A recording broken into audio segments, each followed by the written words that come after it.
یکمین آرزوی من، تمنای من در سال جدید این است که شما من اگر در خیابان دچار می آید، در شب و روزی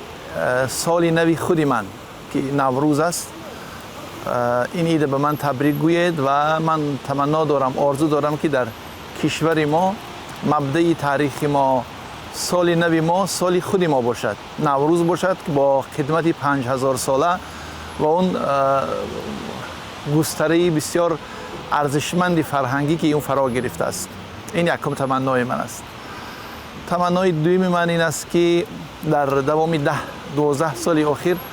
فرزندان سرزمین ما، تاجیکای ما در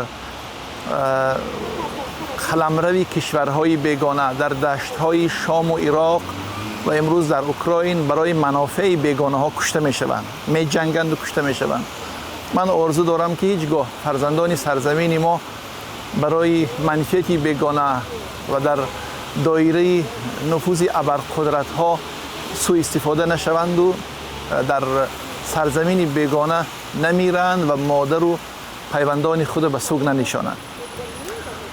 تمنای سوم من، آنچه که همیشه من دربارش فکر میکنم، به سرنوشت تاجیکای آن سوی آمو ربط میگیرد. من آرزو دارم و تمنای آن دارم که برادرای آن سوی آموی ما در این دوره بسیار حساس و امتحان که پس سر میکنند تندرست باشند و در آرامش باشند و در امنیت باشند و روز برسد که اینها هیچگاه زبان و فرهنگ و هویت اینها زیر سوال برده نشود و به حاشیه رانده نشود. و از خداوند برای تاجیکستان و تاجیکستانیان تمنای تندرستی و خوشروزی دارم، برای کشور رفاه و پیشرفت. و از همه مهم آرزو دارم که همین